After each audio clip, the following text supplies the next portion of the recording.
Jaya Radha Madhava Kunja Bihari.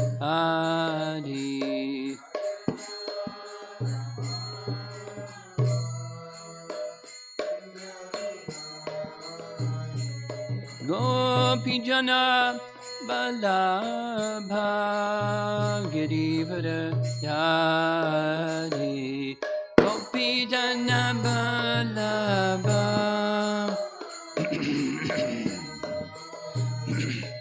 Gopijana Vallabha Girivara Dhari.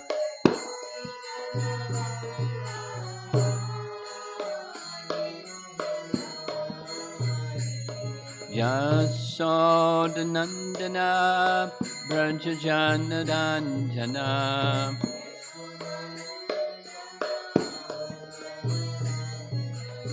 Yasodhanandana Brajajanadanjana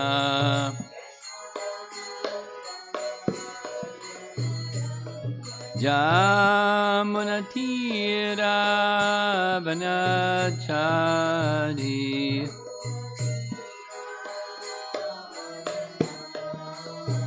Yamuna Tira Vanachari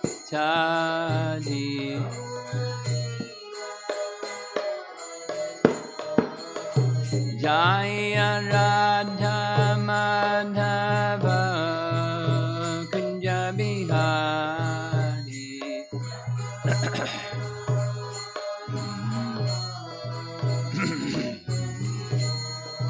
Jaya Radha Madhava Kunja Bihari.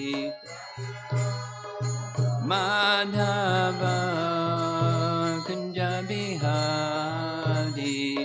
Gopijana Vallabha Girivara Dhari. Gopijana Vallabha Girivara Dhari. Gopijana Vallabha Girivara Dhari.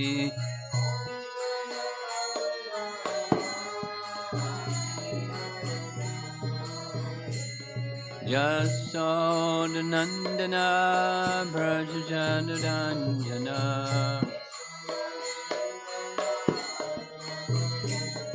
Yasodhanandana Brajajanadanjana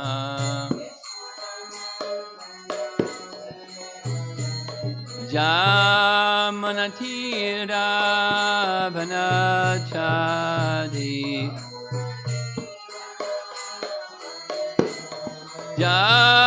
Jamunatira Vanachari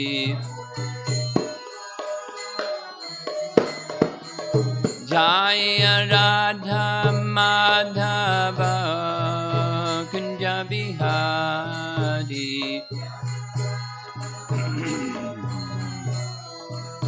Kunja Bihari Jaya Radha Madhava Kunja Bihari.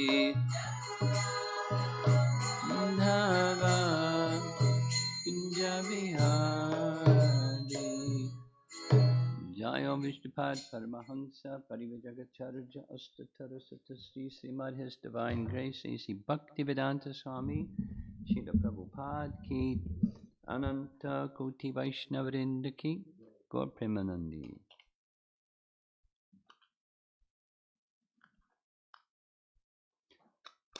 Om Namo Bhagavate Vasudevaya. Om Namo Bhagavate Vasudevaya. Om Namo Bhagavate Vasudevaya.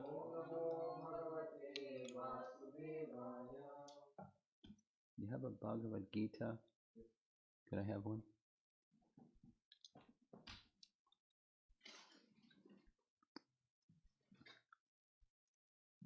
This morning is a combination Bhagavad Gita class, Srimad Bhagavatam class, based upon Lord Brahma's prayers. We're continuing with Canto 10, Chapter 27, text number 5. This is Indra. He's just come before Krishna, and he's been received nicely. He didn't know what to expect, but we heard Krishna was smiling. Maybe he was smiling because Surabhi was there, but he was smiling. And Indra took the opportunity then to just simply glorify Krishna.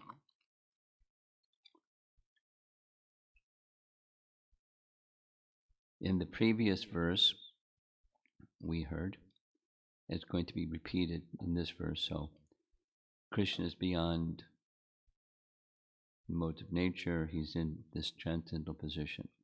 So Indra knows that, and now he's continuing. How then could there exist in you the symptoms of an ignorant person, such as greed, lust, anger, and envy, which are produced by one's previous involvement in material existence and which cause one to become further entangled in material existence? And yet, as the Supreme Lord, you impose punishment to protect religious principles and curb down the wicked. So this is, it's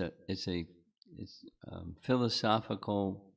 Indra isn't as philosophical as Brahma, but he's pretty philosophical in this verse. Here's the BBT purport. This complex philosophical statement by Indra may be analyzed as follows. In the first line of this verse, Indra refers to the main idea expressed at the end of the previous verse, namely, that the great currents of material existence which are based on ignorance cannot possibly exist within the Supreme Lord. And that's all of that is just from this word kuta, which means how. How then? Because of this, then how is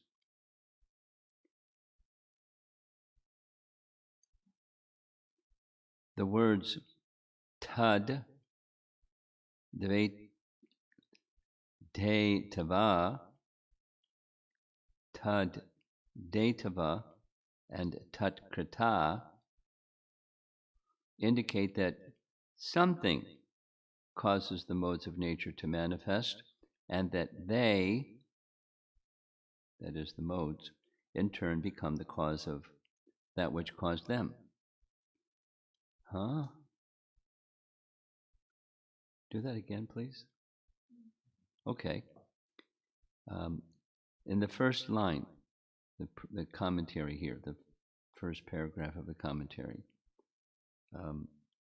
it's kutau nu, how then, tad detava.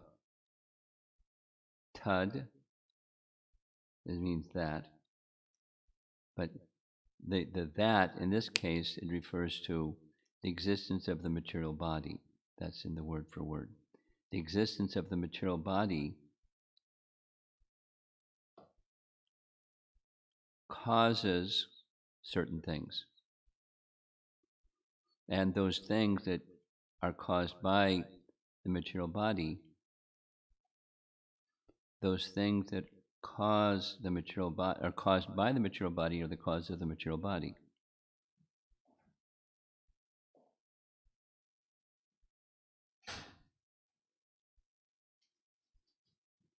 There's a few, 3 or 4 specific points that are meant to be understood clearly, because otherwise it's confusing what is being said here. So I'll say it again.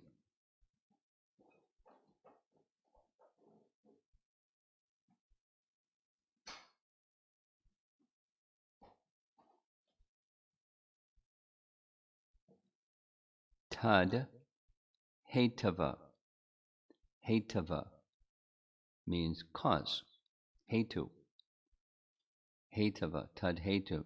Tad hetava. The causes of the material body are produced by connection with the material body. So what's that which is produced by one's connection with the material body? When we get a material body, what happens? We become conditioned by the modes of nature.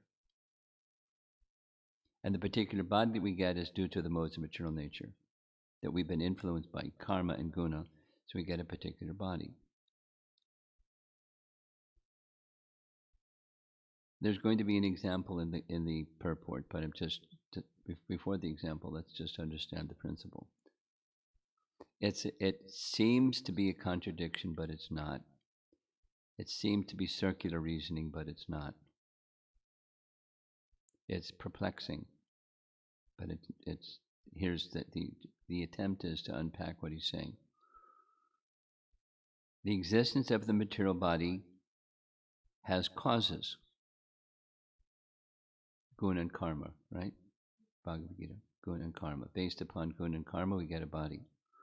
And then the body, once connected, the soul is connected within a particular body, it behaves according to the modes of nature of the body, or modes of nature that are influencing Prakriti.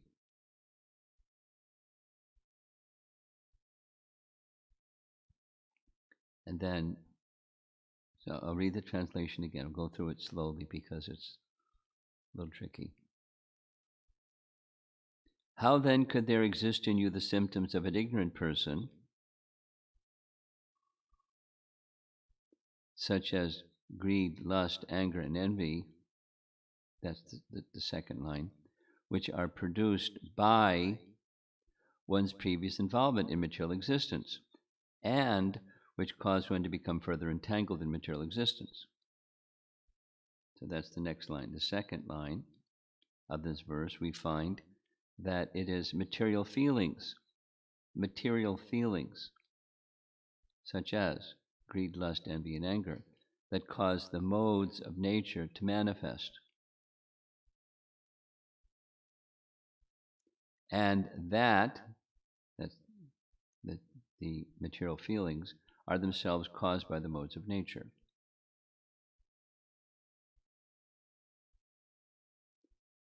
Material feelings cause the modes of nature to manifest. And material feelings are themselves caused by the modes of nature. It's not linear. There's cause and effect. There's something that precedes an effect. There's a cause that precedes an effect. So material feelings cause the modes of nature to manifest. Like, we get triggered and get angry. And then angry modes of nature manifest. Feelings trigger the modes of nature, cause the modes of nature to manifest. And where did that tendency to become angry come from? The modes of nature. There's an interplay between cause and effect.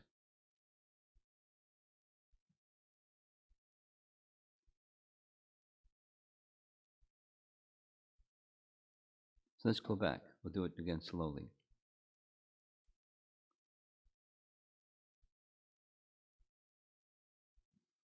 The great currents of material existence, which are based on ignorance, cannot possibly exist within the Supreme Lord. That part's easy.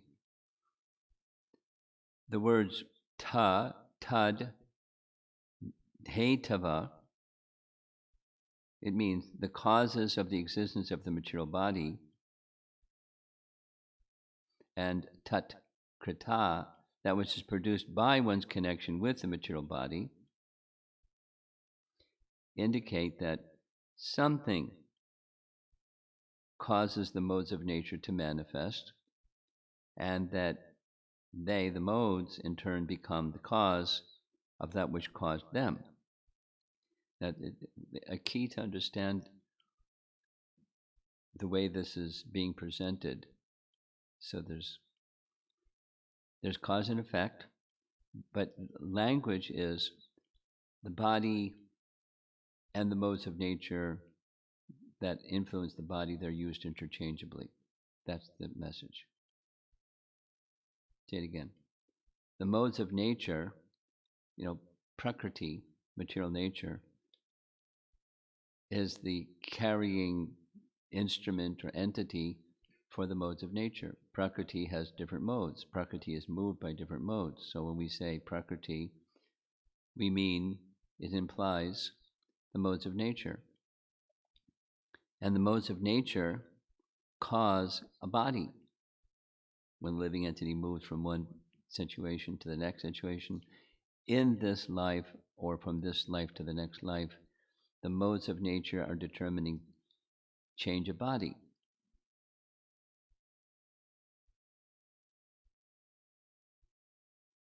I mean, time is involved, so time isn't being discussed. Time is involved. But moving from one situation to another, that requires time. But leaving that to the side, you're going from one circumstance in our day of life where we're feeling, wow, it was, I had some really good chanting this morning. I felt really peaceful.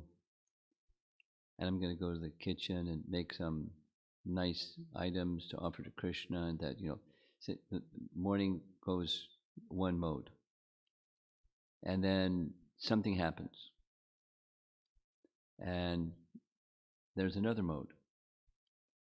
So there's a transformation of the body moved by the modes of nature, that then the modes in turn become the cause of a transformation of body. Time is moving the whole thing along, but without time, the modes remain inactive. And with time, then the modes are changing and the body is changing. That's the point. The causes of the existence of the material body,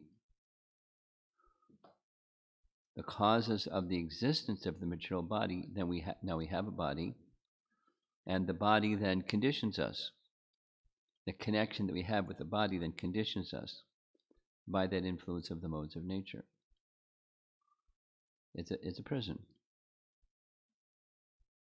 Very well designed. And then the second line of this verse, we find that it is material feelings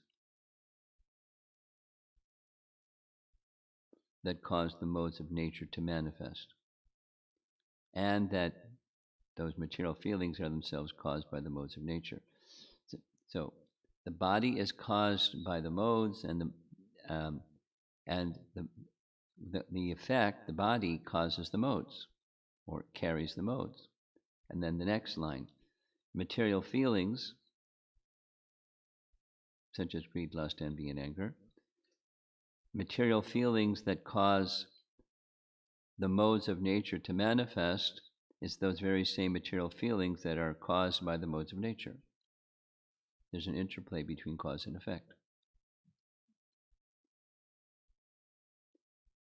Next paragraph. The explanation of this seeming paradox is as follows. He goes straight to Bhagavad Gita. When the conditioned soul decides to associate with the material qualities, he becomes contaminated by those qualities, as stated in Bhagavad Gita 13:22. Karanam gunasangosya sadasadyoni janmasu.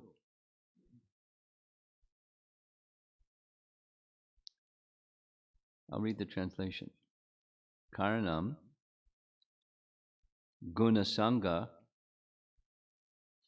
by making the choice to gunasanga, to associate with the modes of nature, sad asad yoni janmasu, good fortune, ill fortune arise. karma, activity follows choices of associating with the modes of nature, and that karma then generates good fortune, ill fortune, and we feel this way, feel that way about good fortune, ill fortune. Those are the material feelings part. And those material feelings part, then they cause us to be influenced by this or that or the other mode of nature. All of them are ignorant, the modes of nature. None of them are free from ignorance. And there's degrees of it. So, Karanam Gunda Sangosya Sadasad Yoni Janmasu. It's going to be quoted again in the purport. For example, in the presence of a seductive woman, a man may give in to his lower instincts and try to enjoy sex with her. By his deciding to associate with the lower qualities of nature, those qualities manifest in him very powerfully. He is overwhelmed with lust and driven to try again and again to satisfy his burning desire. Because his mind has been infected by lust, that's the material feeling that came about by associating with the mode of nature, the mode of passion, comes lust, right in Bhagavad Gita. By association with the modes of nature, kama arises, and from kama comes krodha. So it's the choice of associating with the modes of nature that brings the body and the transformations of body, and then the transformations of the modes of nature.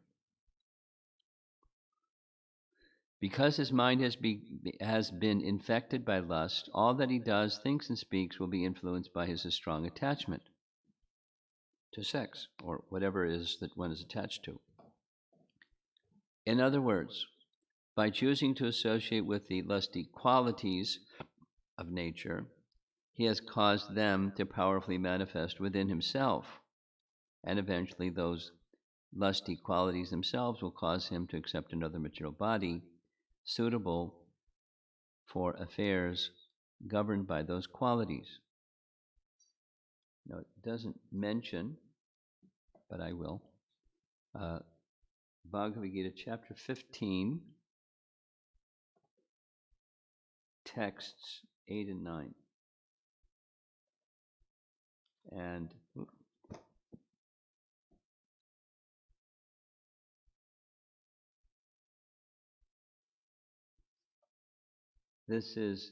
these two verses are describing transmigration, just as, I'll read what it says here again.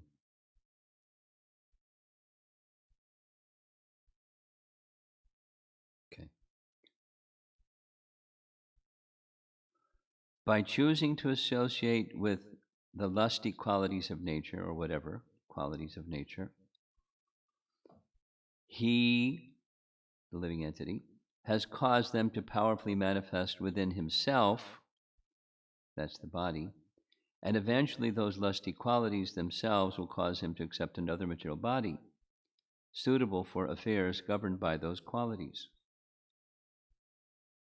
So here's chapter 15, text number 8.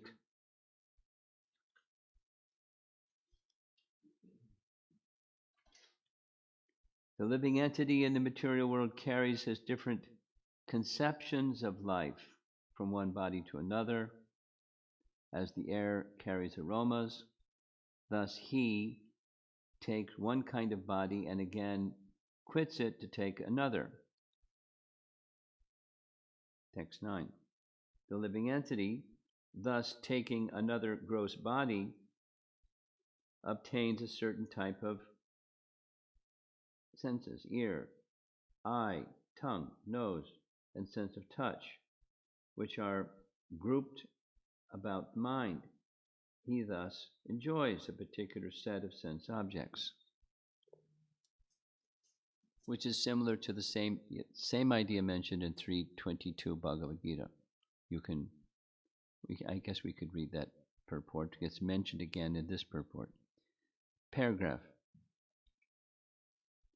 The lower qualities such as lust, greed, anger, and envy are abhuta linga bhava, symptoms of ignorance. These are lower qualities, they're symptoms of ignorance. Indeed, as indicated by Srila Sridhar Swami in his commentary, the manifestation of the modes of nature is synonymous with the manifestation of a particular material body. I'll read it again, twice, because this is a key to understand what's being said here. The manifestation of the modes of nature is synonymous with the manifestation of a particular material body. The verse speaks of the manifestation of the modes of nature. It means also the manifestation of a particular material body. They're synonymous. The words are different, but the meaning is the same. It is clearly explained throughout the Vedic literature that the conditioned soul receives a particular body, gives it up, and then accepts another. Why? Simply because of his involvement with the modes of nature. Karanam Guda Sangosya. Thus, one more time, to say that one is participating in the modes of nature is to say that one is accepting particular types of bodies, suitable for the particular qualities one is involved with. And then, once you have a body, then you act according to the impulses of the body. Like in these purports for 322, Prabhupada speaks about you get the body of a dog and you behave like a dog, and you get the body of a king and you behave like a king, and so forth. The body conditions the soul. That's what conditioned soul means.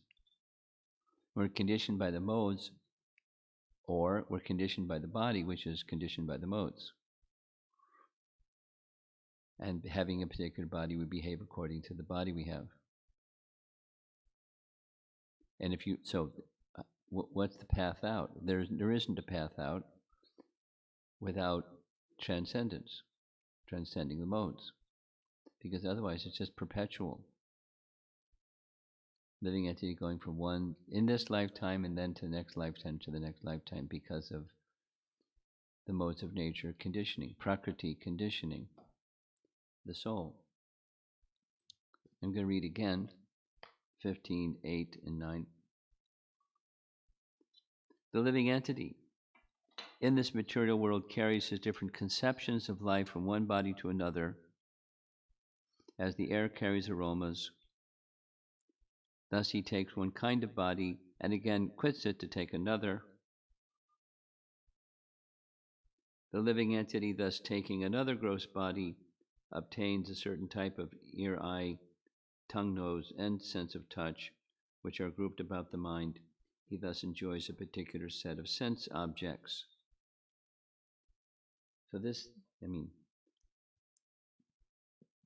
is chapter 15, but it's part of the understanding here in 15, chapter 15, these two verses. It's resting on Sankhya philosophy.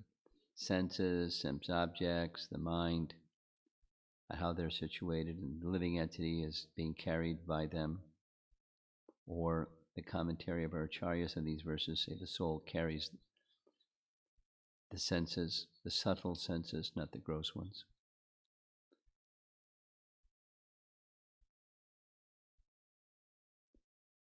So I'll read the rest of the purport and the commentaries, and you'll see if there's further discussion. An ignorant bystander might have simplistically interpreted Krishna's pastimes of lifting Govardhan hill as follows. The residents of Vrindavan were obliged by Vedic principles to make certain offerings to the god of heaven, Indra. Child Krishna, ignoring the position of Indra, usurped these offerings and took them for his own pleasure. When Indra tried to punish Krishna and his associates, the Lord frustrated Indra's attempt, humiliated him, and exhausted his pride and resources. Paragraph. But this superficial interpretation is refuted in this verse. Here, Lord Indra addresses Sri Krishna as Bhagavan. indicating that he is not an ordinary child, but that he is God. Therefore, Krishna's punishing Indra was part of his mission of protecting religious principles and curbing down the envious. It was not a display of material anger or of greed for the offerings meant for Indra.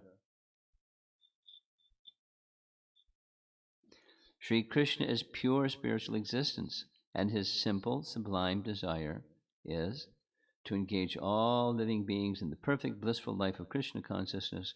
Krishna's desire is to make us Krishna conscious. It's not egotistical, since ultimately Krishna is everything, and Krishna consciousness is objectively the best consciousness. Indra is really the humble servant of Krishna, a fact he is now beginning to remember. Commentary by Vishwanath Chakravarti Thakur. Oh Lord, I have no desire to accept the gunas. If you have no desire to accept the gunas, how then do the effects of the gunas, such as greed, the markings of ignorance, appear within you? How could you stop my worship without these gunas? Without greed and anger, you punish in order to protect Dharma. Jiva Goswami's commentary. This is expressed in Kaimutika Nyaya. Jiva Goswami's got this. So they're laws of logic. One of the doctrines of teachings about the Vedas is Nyaya, logic. Kainutika Nyaya. If your qualities are not Maya, then what fault is there if you are the cause of Maya? The cause is the Lord. O controller of Maya, Isha. Question. But the pile of food and intolerance of your pride, you understood that I have material qualities. Why do you try now to conceal those faults?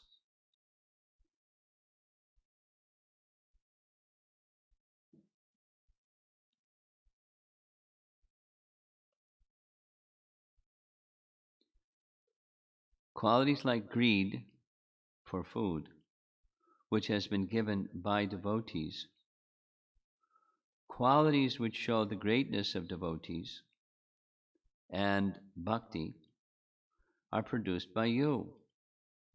They are not made by Maya, but by your mercy alone.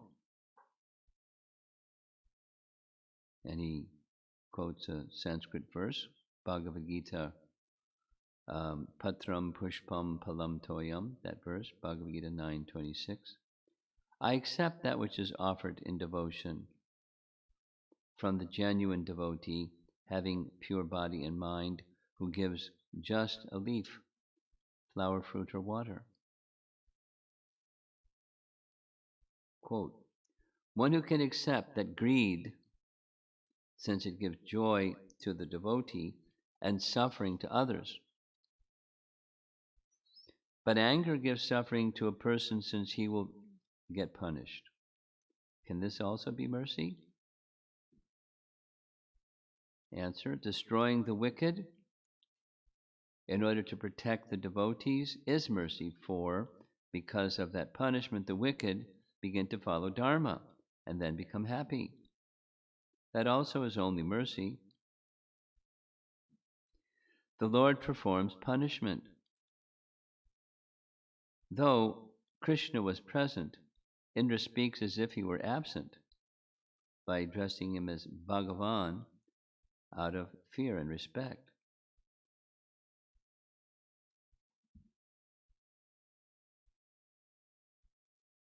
Sanatana Goswami. Since you are an ocean of good qualities and devoid of faults, you and your devotees have no greed or other bad qualities. This is expressed by Kaimutya, that same Kaimutya Nyaya message.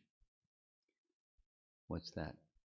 O Lord, controller of Maya, greed and other qualities are created by you. Greed is especially mentioned because it was a cause of happiness for the devotees and grief for others at the worship of Govardhan. Therefore, greed is permissible in unintelligent persons like us who are not your servants. Though greed does not exist in you and your servants, it exists in us. You carry out punishment because you are Bhagavan, having appeared to benefit the world. You are directly the Supreme Lord.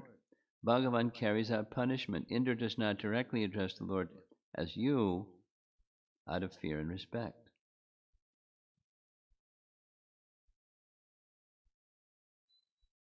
Two more commentaries. Again, Vishwanath. Indra said, O Lord,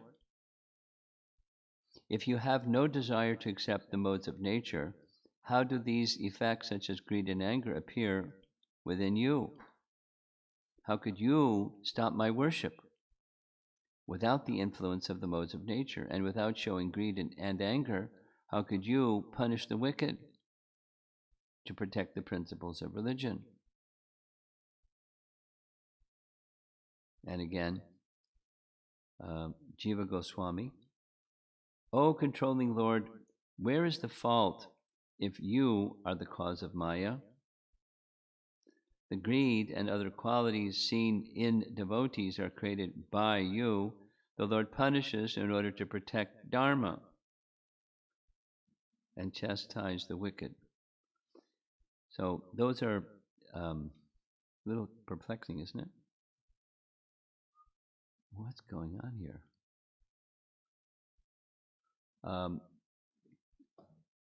Commentary is taking the inference of what's being said. The inference of what's being said is Krishna has no qualities, and though it appears that he's greedy for the items that were meant for Indra, and he appears to be angry because he checked Indra, there are no material qualities in him. But the devotees, pure devotees, like Krishna, don't have those qualities, but persons like Indra have those qualities, and so he's caught in the cycle of birth and death, and he's involved in the philosophical point that's mentioned above. Let's go through the philosophical point again. It's not easy to understand, admittedly. So it starts with, reference to the previous verse, text 4, within Krishna there's no modes of nature, there's no material qualities. So that's given. The great currents of material existence, which are based on ignorance, cannot possibly exist within the Supreme Lord. Now what about us?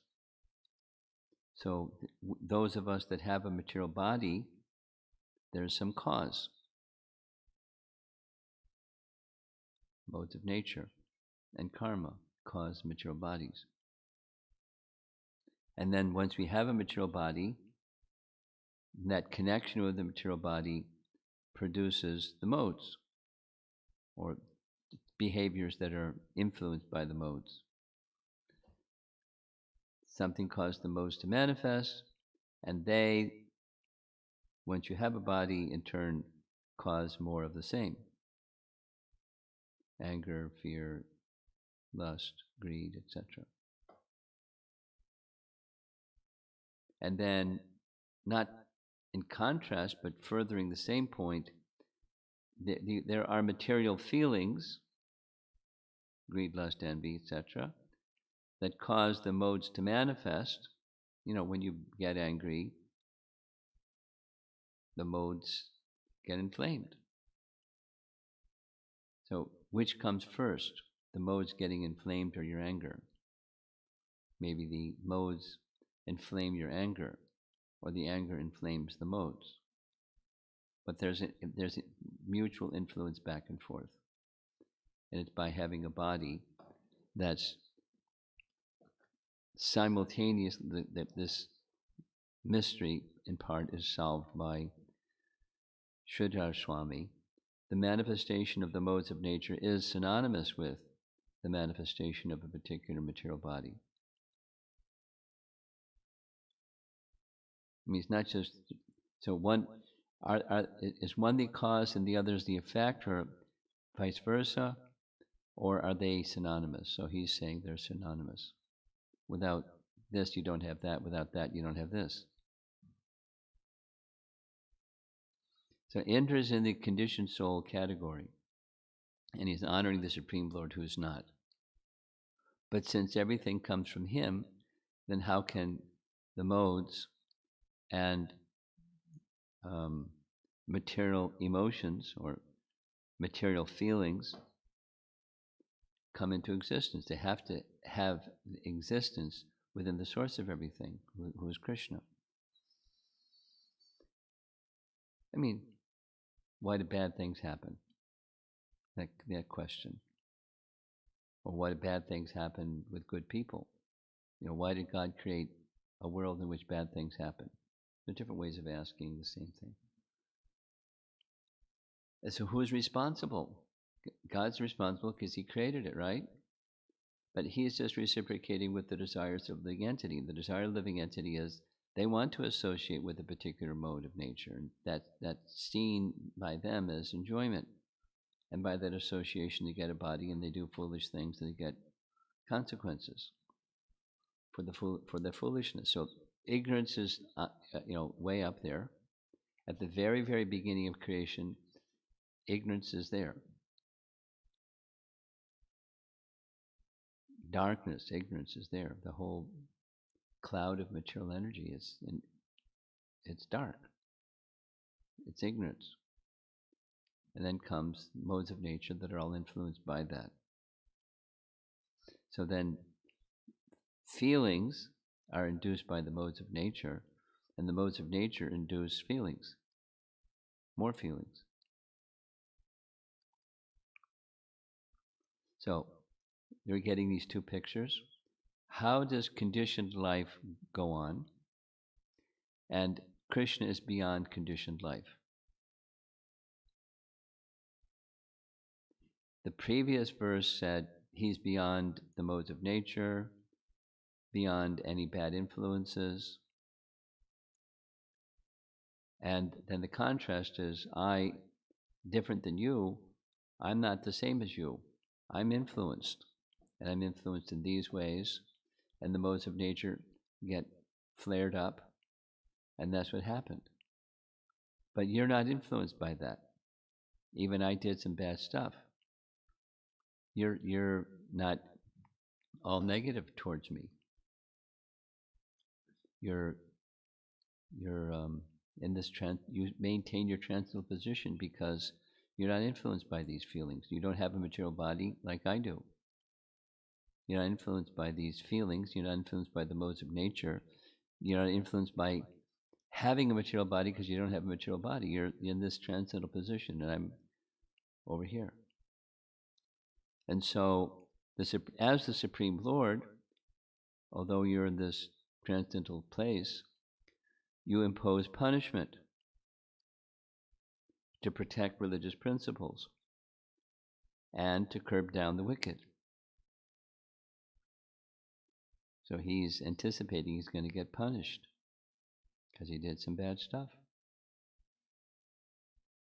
And but while you're doing that, it's not like you're going to, you have anger.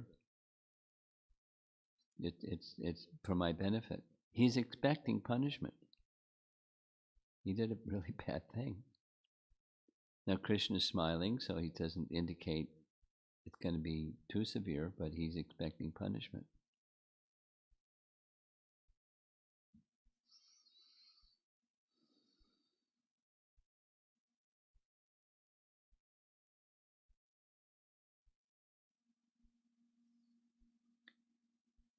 Okay.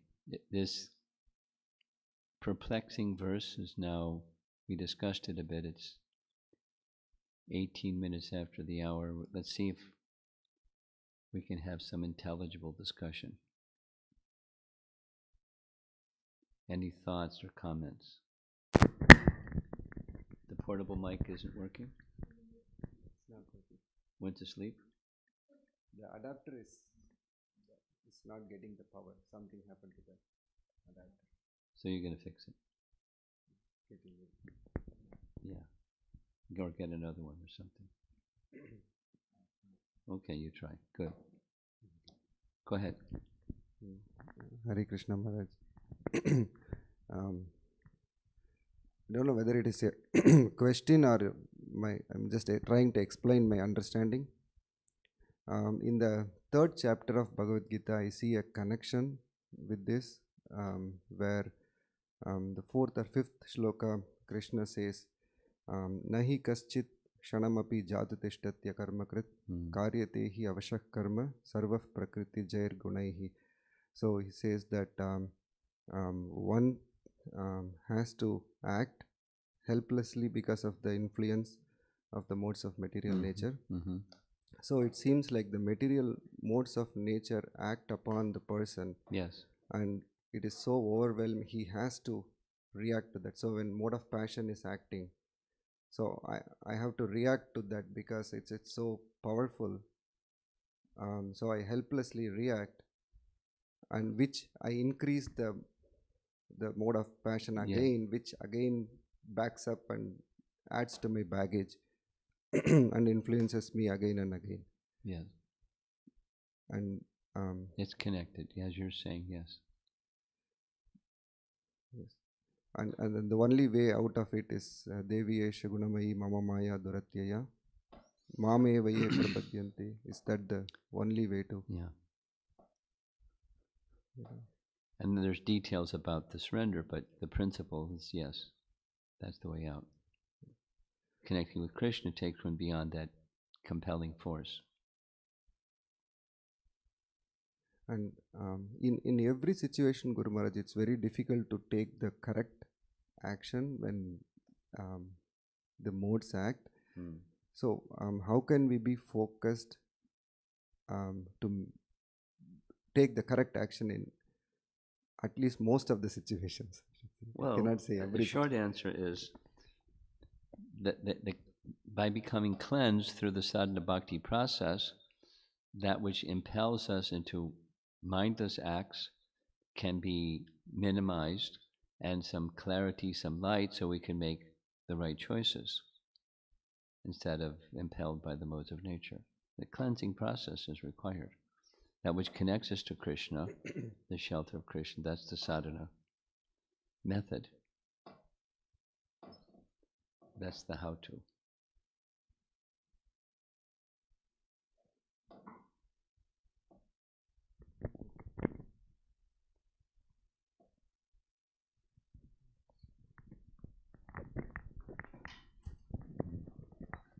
Hare Krishna Guru Maharaj. So this feels like a vicious cycle to me. Yes. And bondage. The way out is transcendence only. But transcendence is inconceivable. No. So it's accessible.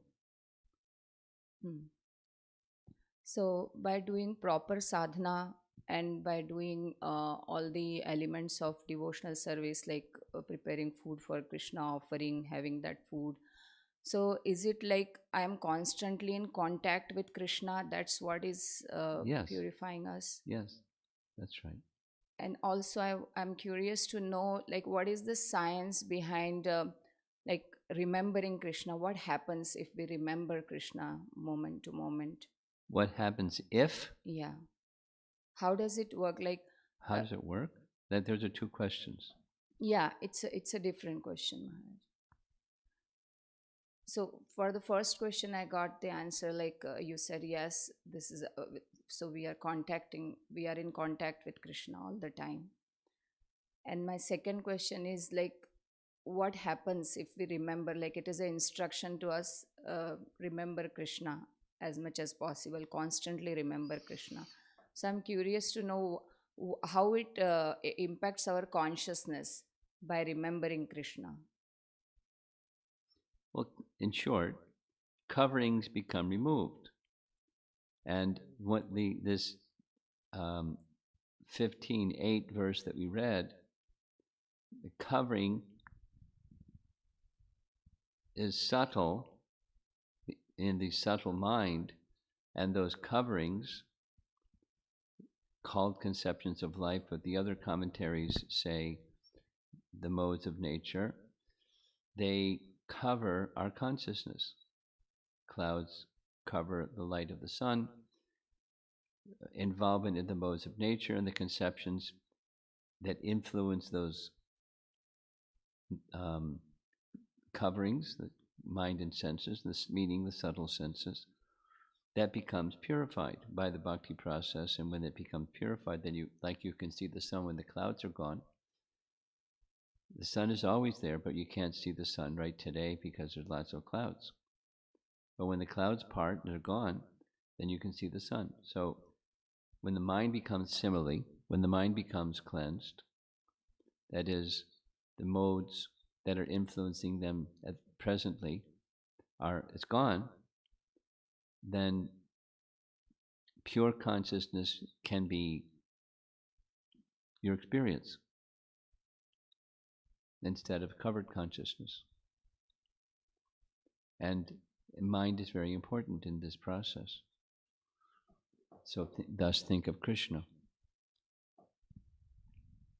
So, Maharaj, isn't it necessary for me to have a proper conception of Krishna first? Like Not first. It's everything is gradual.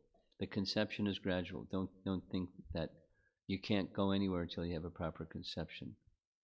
Let's start with sound, because sound will help purify the mind, and that will help you get a proper conception. Just engage nicely in the hearing process. Yeah. Thank you, Guru. Okay. Yeah.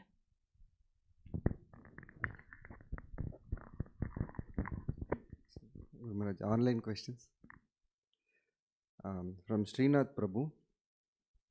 Like Indra, we are relentlessly suffering in this material world because of interaction with the three modes of material nature and offenses against Vaishnavas. However, Indra's suffering first received the blessings, shelter and guidance of Guru. Then only he was able to repent and seek forgiveness from Krishna. My question is, what should be our attempt to cultivate real intelligence and remain a lifelong disciple? We clearly see by his actions Indra not only offended the Vrajavasis and Krishna, but first and foremost offended his spiritual master.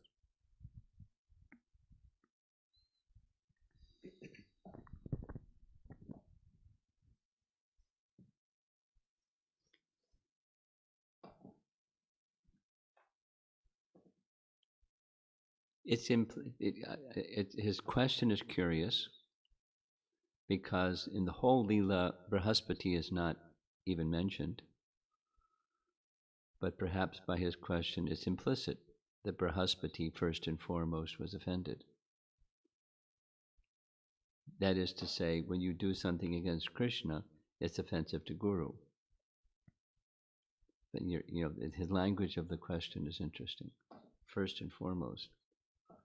I mean, it sounds like you have an understanding that's not explicitly expressed in this Leela of Krishna, and your implicit understanding is, by the pleasure of Guru, one can understand the pleasure of Krishna. Conversely, by the displeasure of Guru, one can understand Krishna is displeased. So,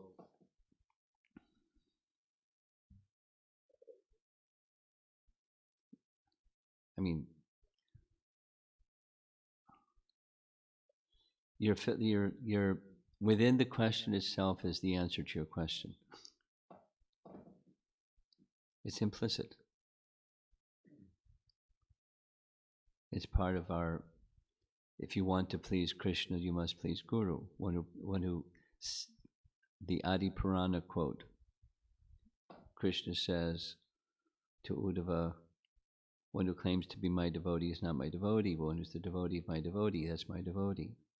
The way to please Krishna is through Guru. So it's just it's a principle that you're sharing, and the principle is a universal principle. But the fact is, yes, he has displeased Krishna. His actions against Krishna's devotees is displeasing to Krishna.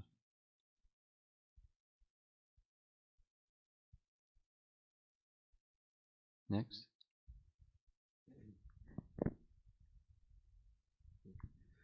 Question from Gayatri Mataji. You were mentioning from the commentaries that there were degrees of modes of ignorance in other material modes of nature. Degrees of mode of ignorance in other material modes of nature. So I am understanding that a conditioned soul, no matter which of the three mode he is situated, he might have varying degrees of ignorance acting upon him. Correct. Is this understanding correct? Yes. Can you provide an example to better my understanding? Then what? An example? Sure. Sattva guna, we had this discussion from Brahma's prayers. But sattva guna, in the material mode of goodness, has some passion, some ignorance, but goodness is predominant. However, although goodness is predominant, the other lower modes are competing for supremacy, and sometimes they supersede goodness because there's always ignorance and passion. The three modes are always present within the material world. So ignorance is there in goodness, ignorance is there in passion, and ignorance is there in ignorance. And it's more concentrated in the mode of ignorance, and it's less concentrated in the mode of goodness, but it's there. And the essence of ignorance, we've discussed this many times, the essence of ignorance is ignoring Krishna. Thus the modes manifest and cover one by this. It's the choice to mix with the modes. Another way of saying the same thing, is a choice to try to enjoy separate from Krishna. That's ignorance. And then you get the modes that have varying degrees of ignorance. Okay? From Gopinath. Why are all the modes ignorant? There's the answer. Just explained.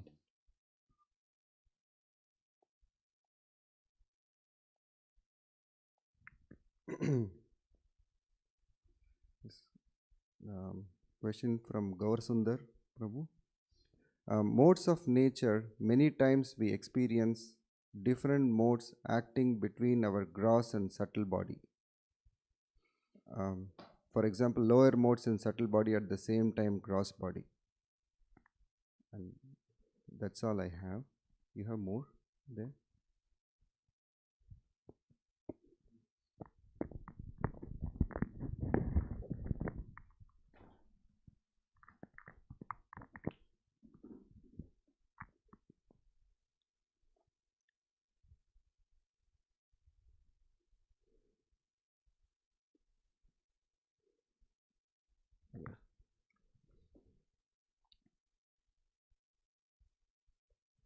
Okay, I'll read it again, Guru Maharaj. Thank you, because I'm not clear what he's saying. Okay. Question. Modes of nature, many times we experience different modes acting between our gross and subtle body.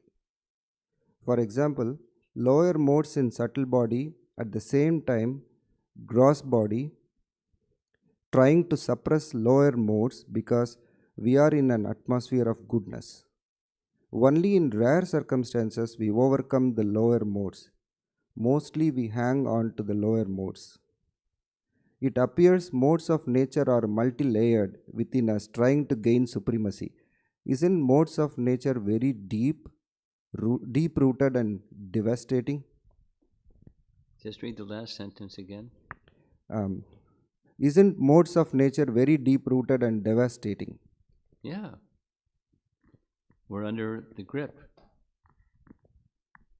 And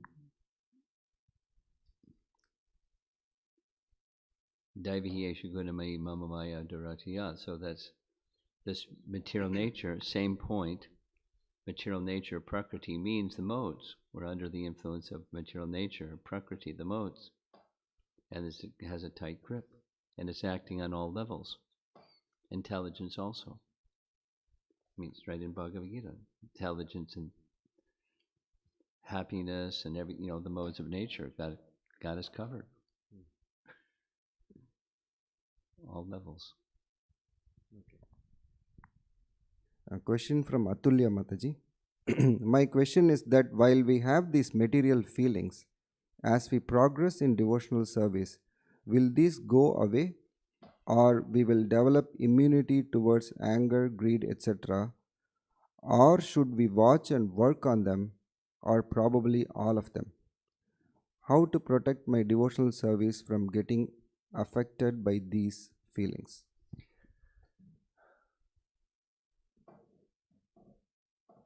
Eventually, there's two parts in my response. Eventually, they subside and disappear. They're gone. The material emotions, not emotions, but the immaterial emotions, which are reflections of the spiritual emotions, material emotions subside and are gone. And do we have to work on it? Well, one can say, no, the process of bhakti automatically takes care of it, or one can say, yes, it's part of the bhakti process to try to become clean. But the effort is not just try to become clean, the effort is to become Krishna conscious, and that's a subset of trying to become Krishna conscious. There's obstacles, and I have to address the obstacles. I make some effort, and I depend on mercy. It's, you have to make both effort and be connected with the merciful process of bhakti. Not automatic in the material sense of automatic, like a machine.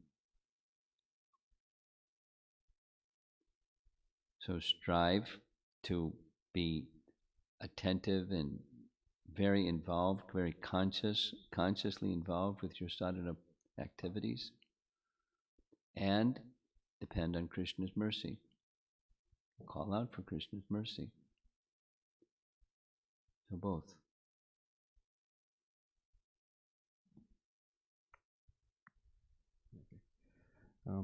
Question from Sachi Sutta Prabhu. Hare Krishna, is this the only mistake Indra did and repent with Krishna genuinely? In my life, I tend to make several mistakes, mostly some same mistakes repeatedly due to my conditioning. No, it's not the only mistake that Indra made.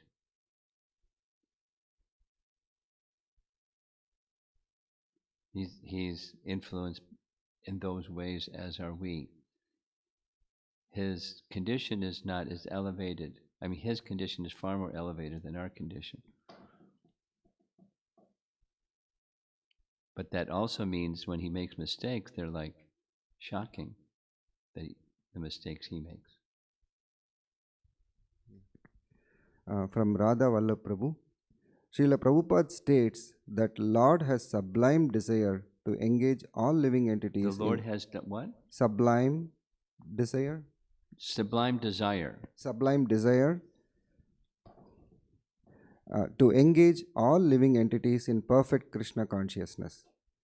So is Lord's correction of living entities expression of deep love, Yes. affection? Oh yeah.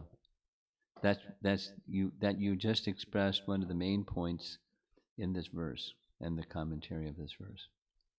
His chastising of the miscreants is meant for their elevation and purification. It's kindness. Okay.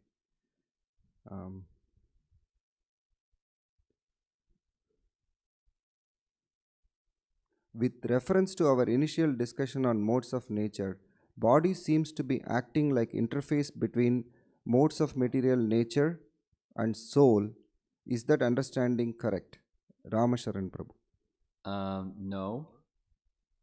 The intermediary is the mind, not the body. The body is an instrument, and the intermediary is the mind.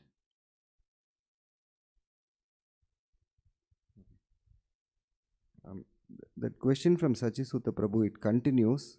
He was asking, like, in my life I tend to make several mistakes, mostly same mistakes repeatedly due to my conditioning. How to overcome making repeated mistakes? Make good choices.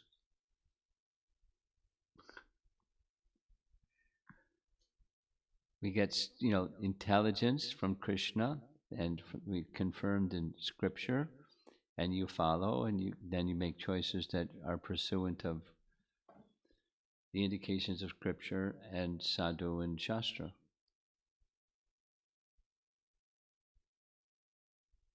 Purification makes it possible.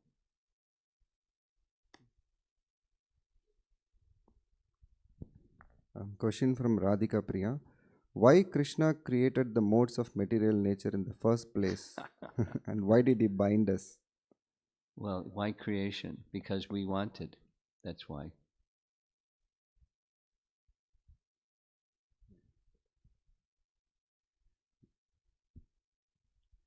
When we say thinking about Krishna, is the mind who functions? Is it the mind which functions? But yes, and the mind can gradually become purified and free from all contamination, then that way we can continuously think of Krishna. But our mind is not free from contamination, so it's not always thinking of Krishna. So the instrument, the mind, become purified by the bhakti process, and included in that bhakti process is remembering him. All the vidhis of the bhakti process are for that purpose, remembering him. That's it, Gurmaj. That's Online it. questions. I have one question. Okay. Or again, I don't know whether it's a statement I'm making or a question.